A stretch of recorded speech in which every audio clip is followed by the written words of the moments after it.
Bom dia, meus queridos e caros alunos. Segundo ano, segunda série. Vamos agora ver o capítulo 7 do livro 1 ainda. Né? A gente está nele, para finalizar ali, vai faltar esse mais outro. O capítulo 7 vai tratar da independência do Brasil. O processo de independência, o pós-independência, aliás, que a gente já viu anteriormente, independência. E aí, a formação, né, a criação da primeira Constituição do Brasil, chamada Carta Outorgada de 1824. Então, a gente tem aqui o material para compartilhar.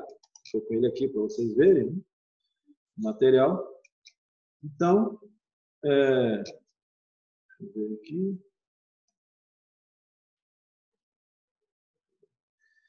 Vamos ver aqui, então, o processo de independência. Processo de independência do Brasil. Aqui na página 674. Vamos ver aqui, então. Vou ver aqui o compartilhamento, como é que está. Isso.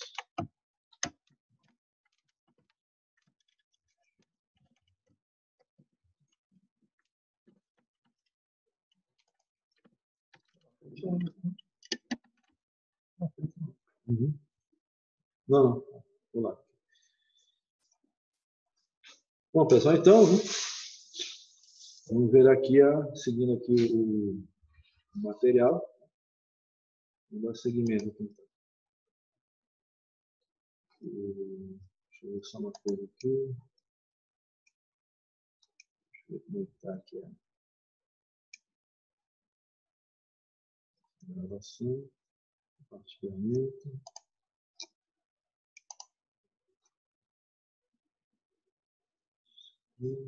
Screen share.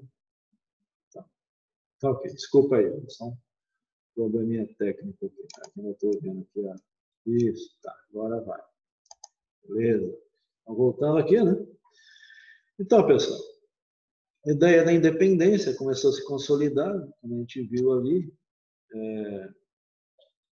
quando o Brasil foi emancipado, né, para a categoria de Reino Unido, Portugal e Algarves, as elites brasileiras, elas viram vantagem naquilo ali, no fim do pacto colonial, a abertura dos portos, novas mercadorias entrando no Brasil, de diversas outras origens, principalmente na Inglaterra, tudo isso favoreceu a burguesia. Então, essa burguesia fechou com Dom Pedro I quando ele disse que ia ficar no Brasil.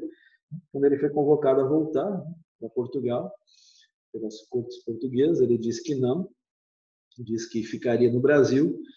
A situação se tornou sustentável, ele conseguiu o apoio da maioria das tropas portuguesas instaladas aqui, oferecendo cargos, enfim, patentes militares para esses comandantes, e aí conseguiu ter o apoio da maioria das tropas portuguesas instaladas aqui, tinha o apoio da igreja, o apoio da maçonaria, o apoio da elite, da burguesia mercantil, dos grandes proprietários rurais também, enfim. Né?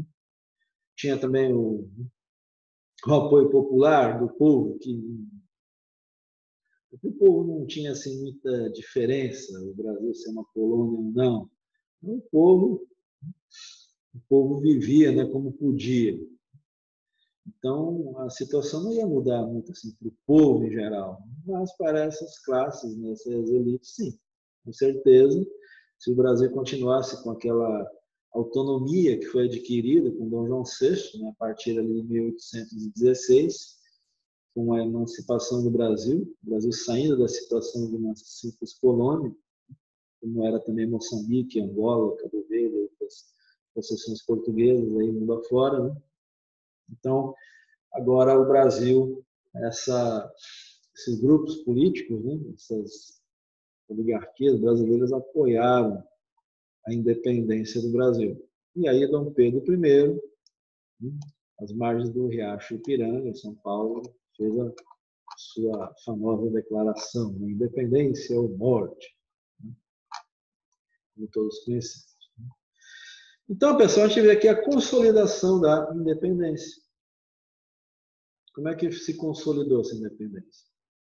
Portugal esperneou, não sei o quê, vamos mandar tropas lá para restituir a ordem, para obrigar o Brasil a ser novamente uma colônia. vamos restituir o pacto colonial. A elite comercial portuguesa estava muito insatisfeita com essa emancipação do Brasil. O que eles queriam?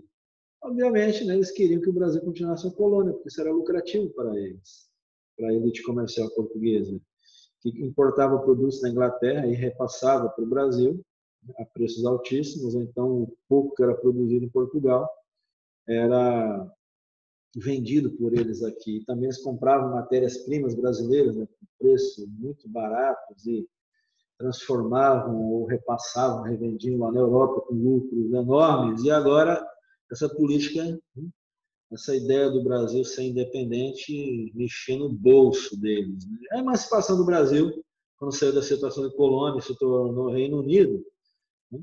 Por determinação ali de Dom João VI, quando tinha poder absoluto ainda.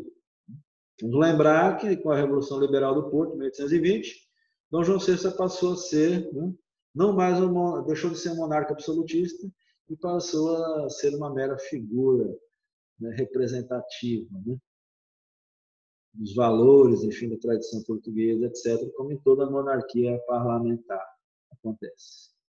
Ele tinha ali que obedecer o parlamento e a Constituição. Então, Dom João VI perdia seus poderes, né, de monarca absoluto. E agora, quem estava mandando em Portugal eram as cortes portuguesas, o parlamento português. Membros da aristocracia ligados à burguesia comercial. Então, aqui nós vamos ver uma tentativa de Portugal retomar o Brasil. Foi dissuadido disso. A Inglaterra tinha muitos interesses no Brasil se tornar independente. Haja vista que em Portugal os ingleses já estavam mais mandando tanto, devido ao fim do regime absolutista. Não tinha mais tanta influência sobre Portugal, como tinham antes. Mas agora, sobre o Brasil, eles podiam ter uma influência enorme e explorar as riquezas do Brasil. Então, para a Inglaterra, era muito interessante o Brasil se tornar independente, porque o próprio Dom Pedro I devia sua vida à Inglaterra, assim como Dom João VI. Foi a Inglaterra que resgatou a família real quando as tropas do general Junot chegaram na cidade do Porto. Então, eles tinham essa dívida moral, deviam suas vidas à Inglaterra, e também a Inglaterra emprestava dinheiro, prestou muito dinheiro para a família real, né? Estado, coisa pública e privada se confundiam muito. Então, né, havia esse vínculo já bem estabelecido entre a família real, entre os Braganças, família de Dom Pedro I, com a Inglaterra. A Inglaterra logo dissuadiu Portugal de qualquer tentativa de reaver a sua colônia. E claro que estipularam um acordo. O Brasil indenizaria Portugal com 2 milhões de libras, uma fortuna incalculável. O Brasil não tinha dinheiro.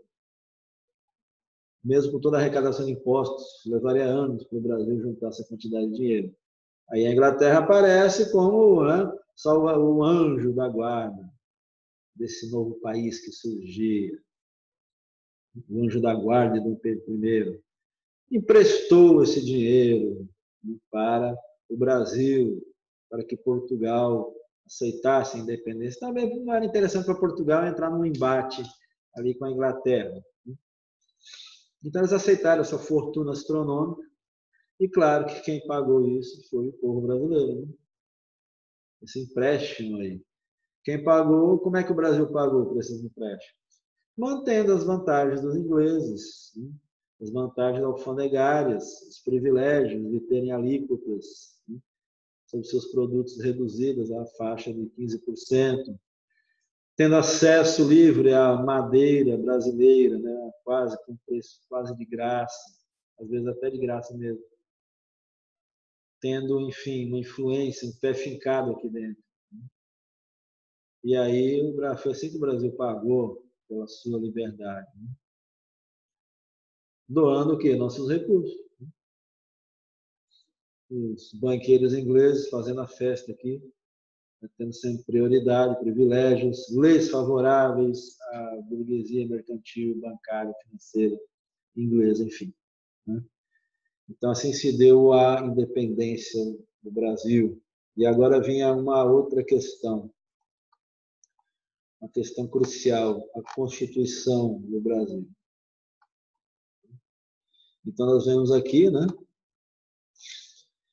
que Dom Pedro, assessorado ali por José Bonifácio, chamado, tinha José Bonifácio, tinha o Antônio, tinha o Mar, eram os irmãos Andrade, né, que eram uma família dos irmãos de José Bonifácio, de Andrade Silva.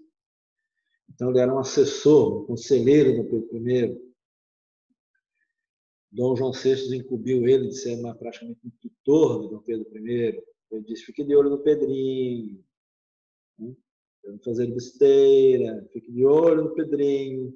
José Bonifácio tinha ideais liberais, iluministas, e ele queria, o sonho de Bonifácio, já que o Brasil não era uma república, o sonho de todos os iluministas, mas que fosse então uma monarquia parlamentar aos moldes do parlamentarismo britânico.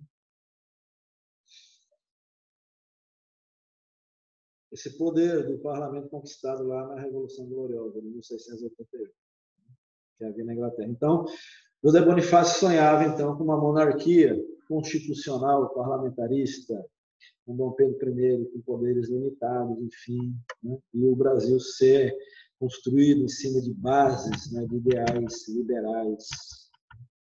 Só que aí isso ia de encontro com Dom Pedro. Dom Pedro foi criado para ser um monarca absolutista. O pai dele era um monarca absolutista. Ele foi criado para mandar, nunca para obedecer. Tinha um gênio terrível, Dom Pedro. Mulherengo, todo lá, de farra. E não gostava muito de receber ordens. Então aí vem agora um embate, né, entre Dom Pedro e José Bonifácio. Dom Pedro tinha muito respeito por José Bonifácio.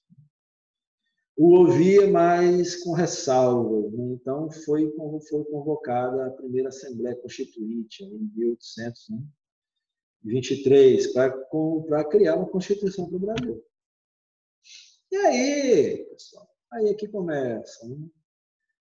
Aí que começa a bagunça. Né? Essa Assembleia foi dissolvida porque a proposta de Constituição dessa Assembleia era muito liberal, reduzia muitos poderes do imperador. Né? E aí Dom Pedro não gostou. Ele dissolveu a Assembleia Constituinte e chamou 10 portugueses. Aí começa uma coisa que se caracterizou que foi o motivo da queda de Dom Pedro I. Ele se cercava só de portugueses. Ele era português. Ele governava os brasileiros, mas ele era português. Então, mesmo sendo uma elite, né, esses membros da Assembleia Constituinte, mas não eram portugueses. Ele se sentia mais confortável, mais seguro estando rodeado por portugueses. Então, ele dissolveu a Assembleia Constituinte e criou um Conselho de Estado. Escolheu, pessoalmente, 10 portugueses para assessorá-lo e tirar daquela, aproveitou aquela carta constitucional liberal, deixou o que não afetava, o que não diminuía seu poder, ele deixou. E o que diminuía, reduzia seus poderes, ele retirou e substituiu por leis que davam poderes quase absolutistas a ele. Então, né, ele fez a Constituição. Em questão de 10 dias por aí, já tinha uma nova Constituição no Brasil. Aquela primeira Constituição nem chegou a ser promulgada. Né? Ele outorgou uma carta constitucional, quer dizer, ele deu validade a ela, ele pessoalmente, ele, sem o respaldo de uma Assembleia Constituinte, porque ele dissolveu a Assembleia Constituinte. Mandou prender lá os 100 deputados que faziam parte dela, inclusive o José Bonifácio mandou prender. Depois soltou todo mundo. O Brasil é assim, né? Acordos políticos, né? Dá aquela dura ali na hora, mas depois libera. Maravilha. Né? Então, né? Essa Constituição, né, foi chamada de Carta Outorgada. Ok, pessoal?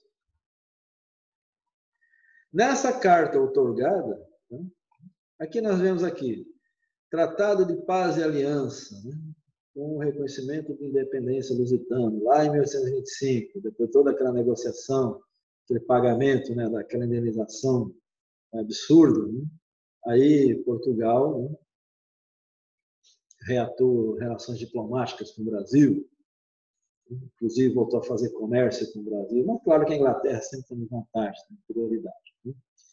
E aí, lá na Constituição, o Dom Pedro I, né, ele era muito espertinho. Então, para dizer que o Estado brasileiro, esse império agora era moderninho, seguia preceitos iluministas, disse, não, vai ter o poder executivo, legislativo e judiciário, independentes, né, entre si, né?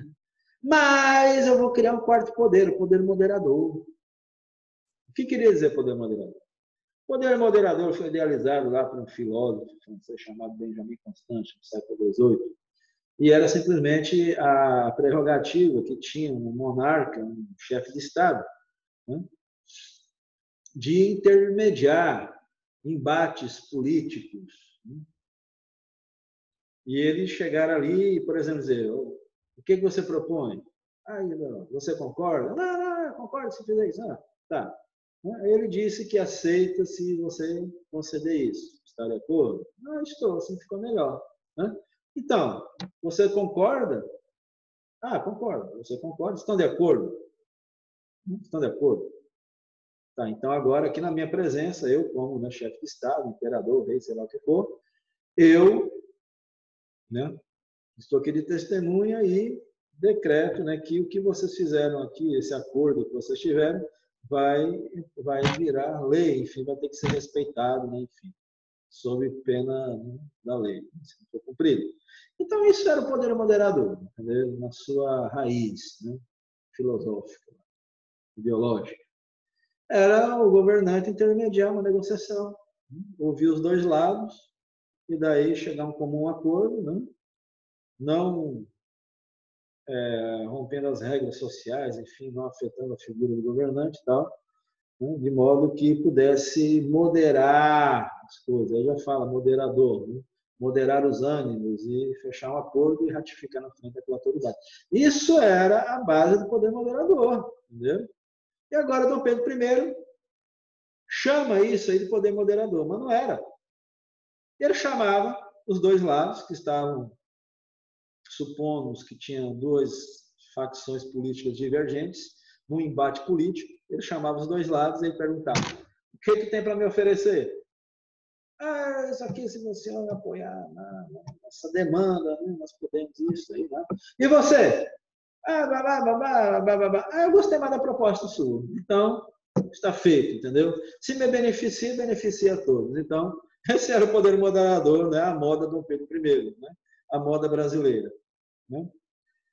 O imperador tomava partido do lado que mais lhe aprovesse, do lado que fosse mais conveniente para ele. Então, um embate político, ele chegava lá e acabava com aquela bagunça, dando razão para quem, né,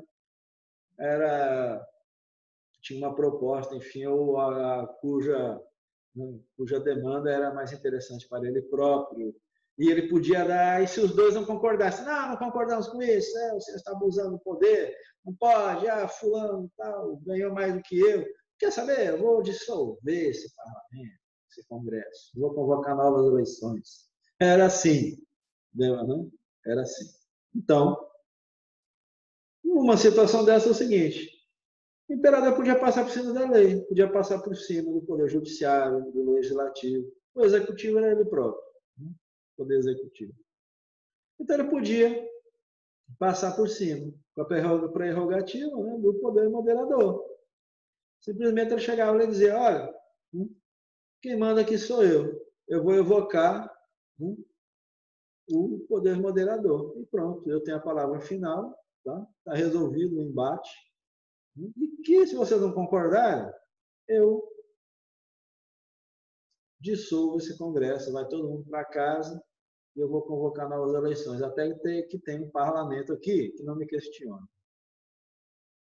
Esse era o parlamentarismo brasileiro. Depois, lá com o Pedro II, a gente vai ver que isso, né, se estrutura de uma forma ainda mais sólida. Né? A gente vai ver depois, nas próximas aulas e capítulos. Ok? Aí criou aqui Senado vitalício. Imagina, uma vez senador, o cara é senador para o resto da vida. Que maravilha, né? Senado vitalício. Muito bem. Né? Senado vitalício eleito lá pelos seus próprios assessores, né, pelas suas próprias pessoas mais chegadas. O voto era censitário, só podia votar quem tivesse uma renda tal. Votar para prefeito, para vereador, aí vinha, né, a renda, de acordo com a renda. Para você votar no deputado, tinha que ter uma renda tal. Para ser votado também, para concorrer a esses cargos mais altos, tinha que ter uma renda específica. Tipo assim, se o cara ganha, vamos supor no Brasil de hoje, o cara votar em vereador e prefeito tem que ganhar pelo menos 5 salários mínimos por mês. Para votar para deputado, aí tem que ganhar lá uns 20 salários mínimos por mês. Para votar, é assim. Para votar para senador, tu vai ter que ganhar 50 mil reais por mês para poder votar no senador. Era mais ou menos como se fosse, né, fazendo uma comparação, uma analogia com os tempos de hoje, né? Era mais ou menos assim. Quando havia, na época, as eleições eram todas praticamente assim. Né? Praticamente todas as eleições eram assim. Havia restrições. Os Estados Unidos era o país mais democrático do mundo, mas havia também restrições. Né? Também sérias restrições ao acesso ao voto, né? E aos cargos públicos. Né? Também havia. Mas no Brasil isso era aberrante, era gritante. Né? Essa predominância, né, das elites no processo político. Então, nós temos aqui o História e Sociedade, nós temos aqui a Carta outorgada, né, que foi a primeira Constituição no Brasil, que entrou em vigor em 1824, prevaleceu ali até 1831. 1800, Então, tá? Aqui a gente terminou esse capítulo, tá ok, pessoal? Na próxima aula a gente vai entrar no... que o horário está meio apertado aqui. A gente vai entrar, né? Aí tem todos os exercícios, né, habilidades, façam, tirem dúvidas comigo, pode ser no meu privativo, pode ser no grupo, tá? Temos aqui os complementares, o praticando, ok? Qualquer dúvida, pode me procurar. Tá? No privativo também, qualquer dúvida, ok? E no grupo também. Ok, pessoal? Então aqui eu vou... Agora eu vou finalizar essa aula, uma aula assim, mais curta. E na outra aula ela vai ser um pouco mais extensa, só que eu não quero emendar os dois assuntos, tá bom? Preste atenção nessa aula, nessa explicação que eu dei. Façam as atividades, assistam às aulas, né? Também no site, as aulas ali, os vídeos também na plataforma, se quiser. Se contentarem apenas com a minha bela explicação aqui, né? Eu fiz a minha exposição, também não tem problema, tá? Fica a critério de vocês. Mas faça as atividades, ok? Faça. Pelo menos o praticando, né? Que eu adoro tanto. E vocês também, eu sei que adoram fazer o praticando. Quando chega a hora do praticando, no final do capítulo, eu vejo a emoção de vocês. Né? E a minha também. Então, tá, pessoal? Eu vou encerrar o vídeo. Bons estudos para vocês. Tá? Valeu, pessoal.